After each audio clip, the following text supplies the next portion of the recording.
여보세요? 박희신입니다.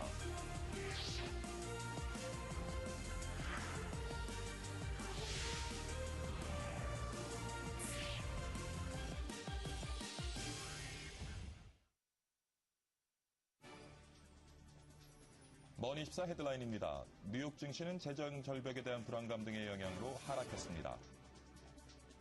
유로존 재무장관 등 그리스 채권단이 그리스의 구제금융을 곧 지급하고 채무 부담도 크게 덜어주기로 했습니다.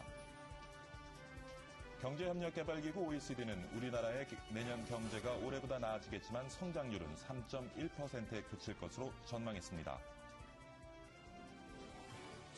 자본 부족과 영업력 악화에 시달리던 NH농협증권이 1,500억 원 규모의 유상증자에 나섭니다. 카드사들의 실적이 악화된 것으로 나타나면서 카드사들은 소비자들에게 제공하던 혜택을 줄이려는 움직임을 보이고 있습니다.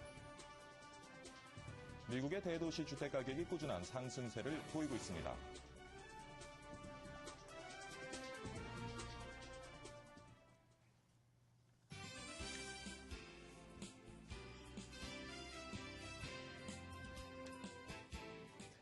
네, 시청자 여러분 안녕하십니까. 11월 28일 수요일 아침입니다.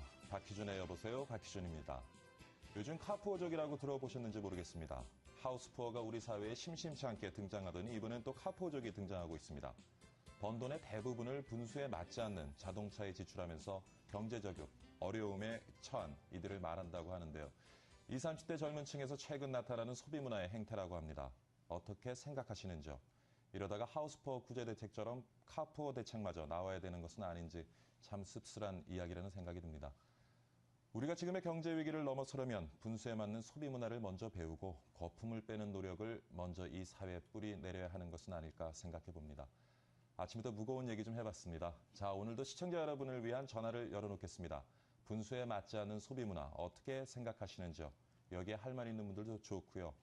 그리고 오늘은 종로의 세운상가 상인 여러분 가운데서 좀 전화 주시면 좋겠습니다. 2부에서요. 지지부진한 세운상가 재개발 이야기를 나눠보고자 합니다. 직접 답답한 심정 좀 들려주시기 바랍니다. 0220-4974부터 5까지 2대의 전화 열어놓고 기다리겠습니다. 자, 먼저 글로벌 마감 시황부터 살펴보도록 하겠습니다. 박지은 외신 캐스터가 준비했습니다. 박지은 캐스터. 네, 오늘 뉴욕 증시 등락이 굉장히 심했습니다. 나스닥은 장 막판에 가서 하락폭을 크게 줄였는데요. 빨간불 켜주나 싶었는데 실패하면서 3대 지수 모두 어제에 이어서 하락세 보이면서 마감이 됐습니다. 미국 내구재 주문이 예상치를 상회했고 유로존 재무장관 회의는 그리스 구제금융 합의안이 도출이 됐습니다. 이렇게 재료만 보면 뉴욕 증시 지수들이 올라야 하는데 그렇지 못했습니다. 아무래도 미국 워싱턴에서 이루어질 예산안 합의 그리고 재정 절벽에 대한 불안감이 이런 호재들마저 짓누른 것 같습니다. 조금 전에 마감한 뉴욕 증시 마감 상황 살펴보겠습니다. 다우지수 0.69%, 포인트로는 89.24포인트 내려갔습니다. 12,878.13 기록했고요. 나스닥 약보합권에서 2,967선에서 마무리 지었습니다. S&P 500지수도 파란불을 켰습니다. 0.52% 떨어지면서 1,398.94 나타냈습니다. 네, 종목별로 보면 오늘 최고 상승 종목 두 가지는 인텔과 코카콜라입니다. 반면 휴렛 패커드와 쉐브론, 아메리칸 익스프레스는 하락세가 두드러졌습니다. 네, 다음으로 유럽으로 넘어가 보겠습니다. 그리스 구제금융 합의 소식 덕분에 유럽 증시 크게 오를 줄 알았는데 강보합권에서 마무리됐습니다. 트로이카가 그리스 구제금융안에 대해 의견을 맞추면서 큰 불안 요인은 사라졌지만 본질적인 문제는 아직 남아있다는 경계 심리가 맞서면서 상승세 둔화시켰습니다. 유럽 주요국 증시들 지수 확인하겠습니다. 영국 FTSE 지수 강보합권에서 5,799.7을 나타냈습니다. 독일 닥스 지수는 그보다 상승세가 조금은 더 컸습니다. 0.55% 오르면서 7,332.33 나타냈고요. 프랑스 까크 지수 그렇게 변동은 크진 않았습니다. 하지만 빨간불 켜면서 3,502선에서 장 마감지었습니다. 네, 아시아 주요국 증시도 살펴보겠습니다. 그리스 구제금융에 대한 승인, 일본 증시에서는 힘이 발휘됐지만 중국에서는 전혀 그렇지 못했습니다. 중국의 공기업 순이익도 20%나 늘어난 것으로 나타났지만 주가에 긍정적인 영향을 전혀 주지 못했습니다. 투자자들이 중국 경제를 비관적으로 바라보는 것으로 풀이됩니다. 자세하게 보시겠습니다. 일본 니케이 지수만 빨간불을 켰습니다. 0.37% 소폭 상승하면서 9,423.3 기록했습니다. 중국 상해종합지수는 어제 2,000선 붕괴됐습니다. 1.3% 크게 떨어지면서 1,991.17로 장 마감했습니다. 홍콩 항생지수 약보합권에서 21,844선 보였습니다. 네, 어제 외환시장 원달러 환율 확인하고 마치겠습니다. 소폭 내려갔는데요. 1.4원 떨어지면서 1,084.1원에 거래 마쳤습니다. 네, 지금까지 시황센터에서 전해드렸습니다.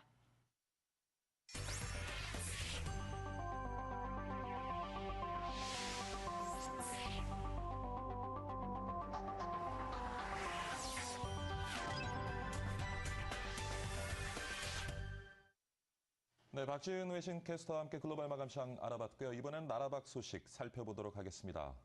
매일 아침 상큼하게 하루를 열어주는 분이죠. 오늘도 매일경제신문의 황미리 연구원과 함께합니다. 안녕하십니까? 안녕하세요. 네, 오늘은 어떤 소식 준비하셨습니까? 네, 오늘 첫 번째 소식으로는 굉장히 재미있는 소식을 준비해봤습니다. 교수님, 슈퍼소닉 제트라고 알고 계십니까? 알고는 있죠. 네, 슈퍼소닉 제트는 굉장히 많은 분들에게 꿈과 같은 그런 제트기라고 할 수 있습니다. 예. 바로 정말 굉장히 단시간에 말 그대로 슝 하고 지나가는 네, 그런 그렇죠. 슈퍼소닉 제트인데요. 이것이 현실화된다는 보도가 있어서 한번 준비해봤습니다. 함께 보시면요. Billionaire joins quest for bloomless supersonic jets. 바로 이런 슈퍼소닉 제트에 관해서 뭐 억만장자들이 함께 모험을 시작을 했다라는 이야기 제목으로 보도된 내용인데요. 네. 사실 슈퍼소닉 제트는요. 한번 실행이 됐었던 적이 있습니다. 그렇죠. 바로 뉴욕과 영국을 이어주는 그 3시간 동안만 굉장히 짧은 시간 내에 뉴욕에서 영국으로, 영국에서 뉴욕으로 갈 수 있는 굉장히 고가의 슈퍼소닉 제트가 콩코드사에서 한번 이렇게 서비스가 실행이 됐었는데요. 그럼에도 불구하고 2003년 소음 때문에 중지가 되었었습니다. 슈퍼소닉 붐이라는 게 있는데요. 슈퍼소닉 붐이 바로 시작을 할 때 또는 비행기가 지나갈 때 일반 비행기와는 상상도 할 수 없을 정도로 엄청난 소리가 들리면서 많은 사람들에게 피해가 가기 때문에 멈췄는데요. 수년간의 연구 끝에 드디어 슈퍼소닉 붐이 없는, 그래서 붐레스된 슈퍼소닉 제트기가 나올 것이라는 예상이 돌고 있습니다. 바로 2016년이 되면 이런 것들을 시험들을 실질적으로 날아다니면서 한번 해볼 테고 2020년이 되면 상용화가 되지 않을까라는 관망을 내놓고 있는데요. 조금 재미있는 투자 종목으로도 가능하지 않을까 한번 생각을 해봅니다. 슈퍼소닉 제트가 굉장히 고가이긴 하지만 투자를 하는 데에는 그것을 만드는 곳에다가 투자를 할 수가 있기 때문에 분명히 한번 재미있게 보실 만한 종목이 될 것 같습니다. 보통 뉴욕에서 런던까지 비행 시간이 한 6시간 걸리는데요. 네. 슈퍼소닉을 타면은 얼마만큼 비행 시간이 단축됩니까? 절반으로 줄어들죠. 그렇습니까? 3시간 정도. 그게 2003년 전에 있었던 슈퍼소닉이 그 정도니까요. 요즘에 새로 개발된 슈퍼소닉 같은 경우는 그 스피드가 그 예전보다 2배 정도 더 빨라졌다고 하네요. 네. 그러니까 한 1시간 반 정도면 1시간 반 정도면 네. 뉴욕에서 런던을 갈 수가 그렇죠. 있겠군요. 가능하게 됩니다. 굉장히 비싸겠습니다. 가격이 이제 2003년 이전 가격은 13,500불 1인당 가격이 그 정도 됐었는데요. 아마 조금 더 비싸지지 않을까. 그렇기 때문에 또 투자 종목으로는 굉장히 좋지 않을까 하는 생각을 해봅니다. 네, 그러면 두 번째는 어떤 소식 준비하셨습니까? 네, 두 번째 소식은 이제 니알 퍼거슨이라고 하버드에서 굉장히 유명한 교수님이 계십니다. 근데 네. 그 교수님께서 West less good at being West. 그러니까 왜 서양국은 서양국이라서 지금 굉장히 안 좋은 상황이다라는 말씀을 하셔서 굉장히 재밌는 보도 같아서 한번 뽑아봤는데요. 예. 이분의 말로는 1970년대부터 서양은 동양에게 조금씩 밀리기 시작했다라고 말씀을 하고 계세요. 바로 동양인들은 좋은 것만 쏙쏙 뽑아서 모방을 한다라고 말씀을 하세요. 비즈니스 모델이라든지 또는 뭐 그 외에 다양한 소비 문화, 여러 가지 좋은 것들은 동양인들이 다 빼서 정확하게 모방을 하고 제품 같은 경우도 모방을 넘어서서 이제는 훨씬 더 좋은 양질의 것들을 만들어내고 있다고 하는데요. 그런 반면에 서양 국가들은 잘하지 못하고 있다고 합니다. 앞으로도 이런 것들은 계속 될 거기 때문에 지금은 대세가 동양이다. 서양은 동양을 따라잡기에 약간 무리가 있다라는 결과물을 내놓으셔서 굉장히 재밌어 보여서 한번 보도를 해드립니다. 게임에서 패배한 사람이 어떤 푸념처럼 네. 들리는군요. 그렇습니다. 하여튼 뭐 동양에 많은 긍정적인 어떤 소식을 주다 보니까 아주 뭐 즐거운 소식인 것 같습니다. 네, 마지막으로 그렇습니다. 어떤 소식 준비하셨습니까? 네, 마지막으로는 딱 투자 종목에 완벽하게 맞는 어떤 종목 이야기인데요. 예. 사실 포브스엔에서는 매주 굉장히 투자 전문가분들한테 이제 아티클을 맡겨서 그분들이 이제 상황을 한번 보시고 정말 이거는 투자를 해야 된다. 만약에 여기에 투자한 종목이 있으시다면 이건 빼야 한다. 이런 거를 내놓는 전망들이 있습니다. 그걸 한번 뽑아봤는데요. 혹시 교수님 스무디 좋아하세요? 좋아하죠. 네. 예. 지금은 겨울이라서 스무디 먹기 약간 조금 애매모호한 계절이긴 하지만 여름엔 좋습니다. 네, 스무디가 뭐 한국에서도 스무디킹으로 시작을 해서 사실 예. 지금 잠바 주스도 한국에 여러 곳에 있는데요. 바로 이 잠바 주스가 굉장히 좋은 종목이 될 것 같다는 보도입니다. 잠바 주스의 주식 같은 경우는 현재 $5 미만입니다. below $5라고 나와 있는데요. $5 미만임에도 불구하고 앞으로는 굉장히 전망이 좋을 것이라고 하네요. 바로 여기 보시면 스타벅스의 CEO 하워드 슐츠도 잠바 주스에 투자를 한 것으로 나타났습니다. 여러분들도 약간의 여윳돈이 있으시면 미국 쪽으로 해서 잠바 주스에 투자를 해보시는 게 어떨까 생각을 해보고요. 또 여기 셀이라고 해서 팔아라. 바로 애플 주식입니다. 애플이 상한가를 치던 시절은 이제 좀 지나간 것 같다라는 전망을 내놓으셨어요. 그리고 지금 굉장히 많이 비싼 그러니까 주식인데요. 이것을 지금 사서 앞으로 얼마만큼 더 성장을 할지 그런 거에는 의문점이 제기된다고 하니까요. 한번 잘 살펴보시고 투자를 해보시는 게 어떨까 생각해 봅니다. 네, 잠재적인 성장률을 고려한 장기적인 관점에서의 투자, 좋은 전략이 될 수 있을 것 같습니다. 네, 그렇습니다. 오늘도 수고 많으셨습니다. 감사합니다.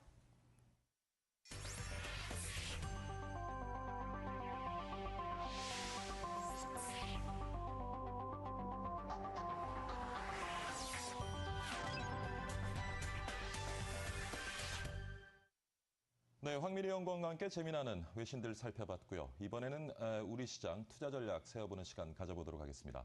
오늘도 하나증권의 김감렬 과장 스튜디오에 나와 계십니다. 안녕하십니까? 안녕하십니까? 네. 먼저 좀 새벽에 마감된 뉴욕 증시, 유럽 증시 좀 살펴봤으면 좋겠는데요. 일단 뉴욕 증시 같은 경우에는 소폭의 하락세를 좀 기록을 했습니다. 네. 이유로 봤을 때는 재정 절벽에 대한 좀 우려감이 있었는데요. 물론 그 경제 지표는 굉장히 좋은 모습을 보였습니다. 10월 내구재 주문이라든지 아니면은 S&P 케이스 실러지수 같은 경우에는 굉장히 좋은 모습을 보였음에도 불구하고 결국에는 최근에 좀 포커스가 맞춰진 부분이 재정 절벽인데 예. 이런 말들이 조금 나왔었습니다.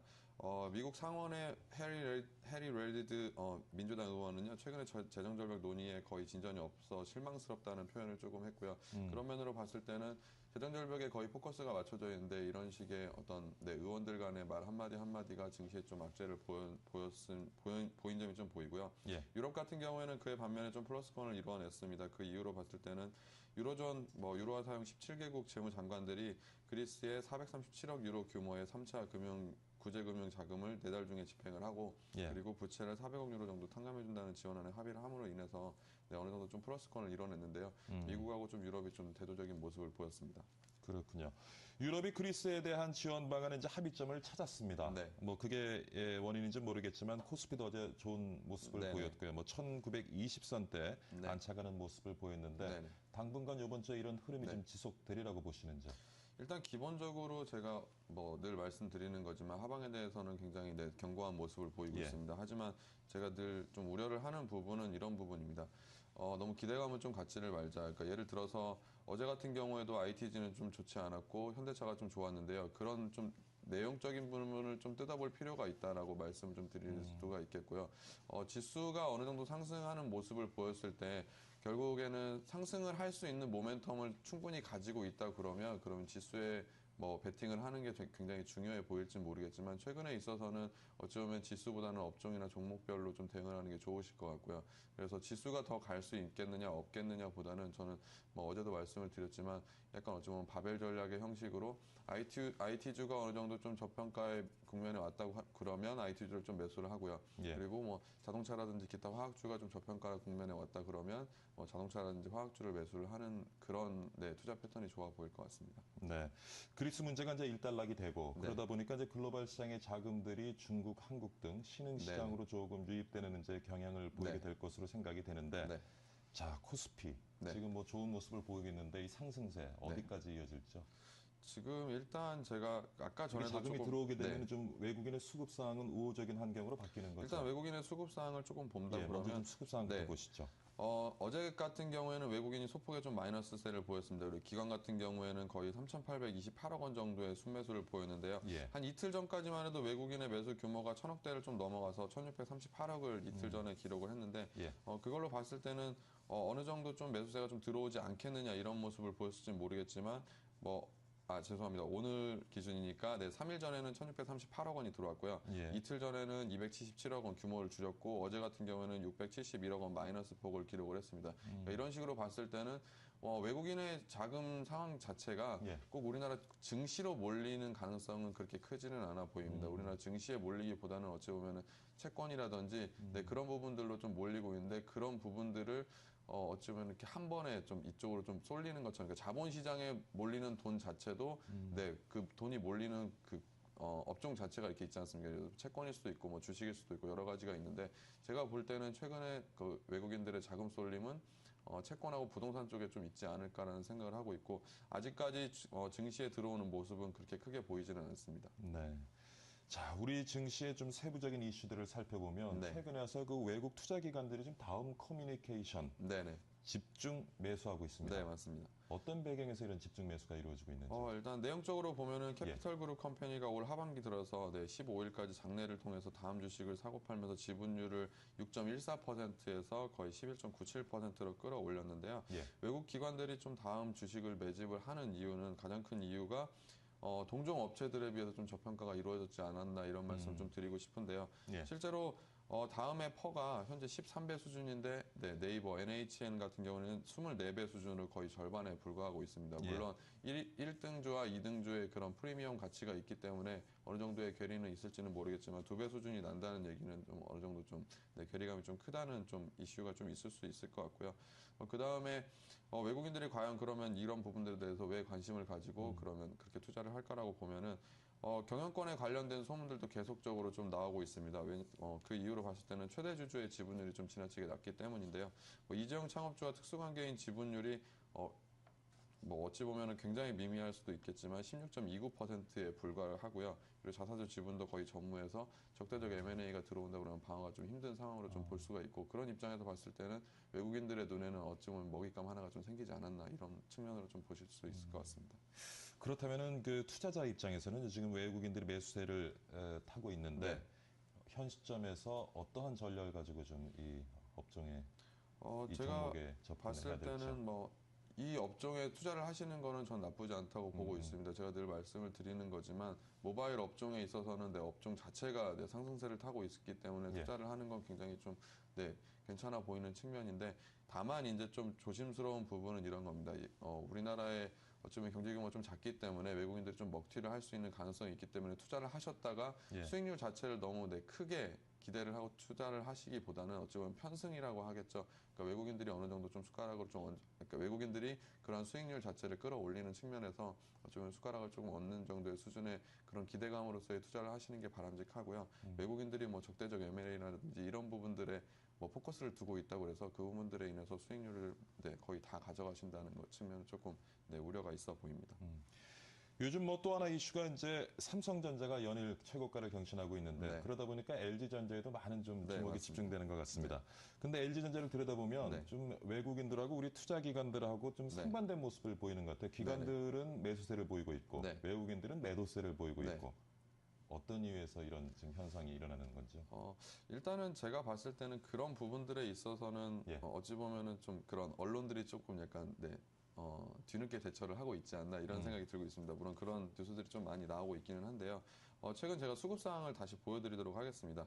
그렇다고 보면은 최근에 5일 동안은 기관이 팔았고요. 어제 같은 경우에는 기관과 외국인이 거의 상반된 모습을 보였는데 외국인 같은 경우에 거의 수량적으로 봤을 때는 잠시만요. 금액적으로 봤을 때 거의 170원 가까이 매수를 했고요. 예. 그리고 기관 같은 경우에는 거의 74억 원 정도의 매도세를 보였습니다. 그러니까 이런 면으로 봤을 때는 기관 같은 경우에는 거의 5일 전, 그러니까 일주일 전 측면으로 봤을 때는 꾸준히 계속 매수세를 이끌어냈고 그로 인해서 거의 LG전자가 그러니까 저점 대비해서 굉장히 상승폭이 많이 컸었는데 그런 측면에 있어서 이제는 수익 실현을 해가고 있는 측면이고요. 외국인 같은 경우에는 제가 말씀을 드렸다시피 그런 어찌 보면 펀더멘탈 측면을 이제는 좀 지켜보는 측면이 아닌가. 왜냐하면 컨슈머 리포트라든지 이런 부분에 있어서 그런 그러니까 옵티머스 G라든지 이런 부분들에 있어서 평가가 굉장히 좋아지고 그렇죠. 있고 그리고 예.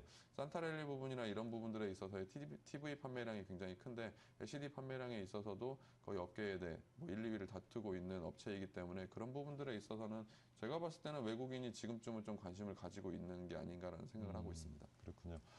어제 이제 과장님께서 네. 화학이나 정유 등 과대 낙폭주라든가 네. 그다음 IT 업종, 홈쇼핑, 온라인 쇼핑 업종 네. 좀 눈여겨볼 만하다라는 네. 말씀을 하셨는데 오늘 장에서 우리가 좀 눈여겨볼 만한 종목이 있으면 좀 몇 개 소개를 해주시죠. 저는 좀 오늘 같은 장이 굉장히 좀 힘든 장인데요. 네. 어떤 말씀이냐면은 고평가된 종목이 있고 저평가된 종목이 있는데 어제 같은 경우는 확실히 저평가된 종목이 좀 눈에 들어온 측면이 있었고 근데 그렇군요. 그런 측면에 있어서 최근에 좀 그런 대처를 하기가 힘든 게 하루 만에 대폭의 상승세를 이뤄냈다는 점. 어제 자동차 같은 경우에도 거의 종목별로 좀 다르긴 하지만 거의 3, 4%대 수익률을 이뤄냈고요. 그리고 화학주 같은 경우에도 거의 3, 4%대의 수익률을 이뤄냈기 때문에 그리고 또 오늘 같은 경우에는 또 미국의 재정 절벽 같은 그런 우려감이 있기 때문에 저는 오늘은 좀 과감한 투자라기보다는 늘 말씀을 드리지만 조금은 좀 쉬어가는 타이밍도 좀 필요하지 않나라는 생각을 하지만 지금 역발상 측면에서 LG전자가 지금 기관에서 매도세를 좀 친다고 하지 않았습니까? 근데 어제 같은 경우에 좀 그런 외국인들이 좀 많이 받쳐주는 측면이 있었고 차트적인 측면으로 봤을 때도 어느 정도 좀 좋은 측면을 보였기 때문에 저는 오히려 IT주가 좀 하락을 하고 있는 측면에 있어서는 IT주를 좀 분할 매수로 담을 필요성이 있지 않나라는 생각을 하고 있습니다. 네. 전반적으로 오늘 장 어떻게 네. 예상하고 계십니까? 일단은 어제는 좀 큰 폭이라고 하긴 좀 뭐하지만 그래도 10포인트대 이상의 한 16포인트 정도의 상승세를 좀 이끌어냈는데 오늘 같은 경우에는 그러면 재정 절벽에 대한 우려 때문에 어찌 보면 장 초반에는 좀 하락세를 좀 이끌어낼 수 있을 것 같습니다. 하지만 그런 측면에 있어서 좀 봤을 때는 장 초반에는 하락세를 이뤄냈기 때문에 어제 좀 약세를 보였던 측면에 있어서의 관심을 좀 가져줄 필요성이 있어 보이고요. 하지만은 어찌 보면은 하방에 대한 경직성은 제가 누누이 말씀을 드렸고 그런 부분들에 있어서는 하락을 했을 때는 조금씩 분할 매수 측면에서 접근을 할 필요성이 있어 보일 것 같습니다. 네. 오늘 하나증권의 김감열 과장과 함께 오늘 장의 투자 전략 같이 한번 세워봤습니다. 이런 시간 출연 감사드립니다. 네, 감사합니다. 수고했습니다.